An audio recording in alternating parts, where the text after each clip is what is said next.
নমস্কার, সফনাভিক নিউজ নেটওয়ার্কে আপনাদের স্বাগত। সারা রাজ্যের সাথে সাথে রেমালের প্রভাব পড়েছে পানিহাটিতেও।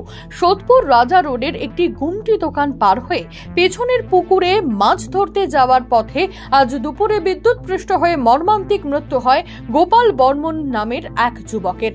পেশায় কাপড়ের ব্যবসায়ী গোপালের বাড়িতে বিকেলের আগেই উপস্থিত হয় বিদায়ী সাংসদ দমদম লোকসভা কেন্দ্রের তৃণমূল প্রার্থী সৌগত রায় এবং পানিহাটির বিধায়ক রাজ্য বিধানসভার মুখ্য সচেতক নির্মল ঘোষ। সাথে ছিলেন পৌরপ্রধান পরিষদ তীর্থঙ্কর ঘোষ, সোমনাথ দে, প্রবীর ভট্টাচার্য প্রমুখ। মৃতের পরিবারের সাথে দেখা করে ঘটনাস্থলেও যান তারা।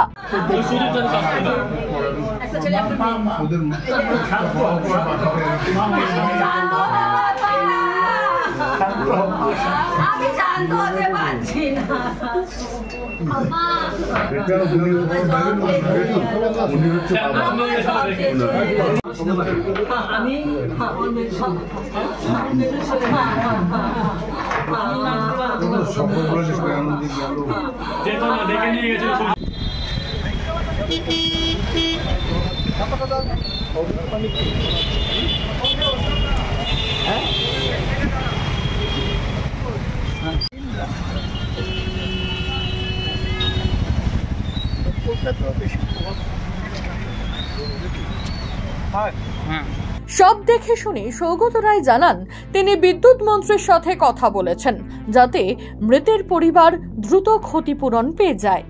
দেখলাম যে একটা লুজ কানেকশন ছিল, তাতে তার পড়েছিল, তাতে একটি গোপাল বর্মন বলে 47-48 বছরের মানুষ মারা গিয়েছে। আমি বিদ্যুৎ মন্ত্রীকে রিপোর্ট করলাম, ওর কাছে রিপোর্ট গিয়েছে যাতে ও তাড়াতাড়ি কম্পেনসেশন পায়। ওর একটা 22 বছরের ছেলে আছে, তার ব্যবস্থা উনি করবেন।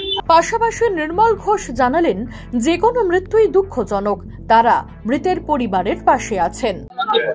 হ্যাঁ, এটা মর্মান্তিক ঘটনা। মানে যখন জল ঝড় বৃষ্টি হয় সত্যি সাবধান থাকতে হয়।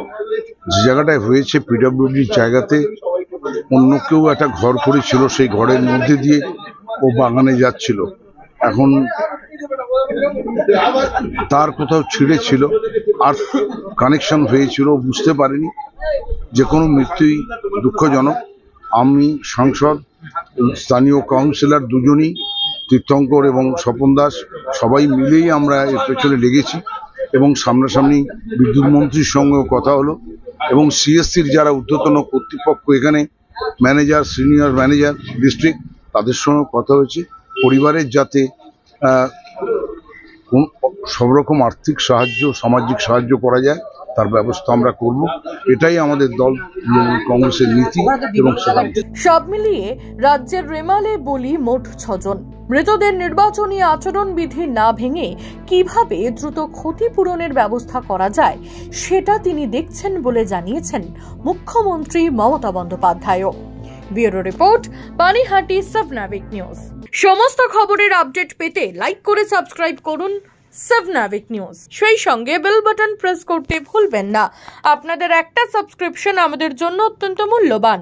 জয় হিন্দ।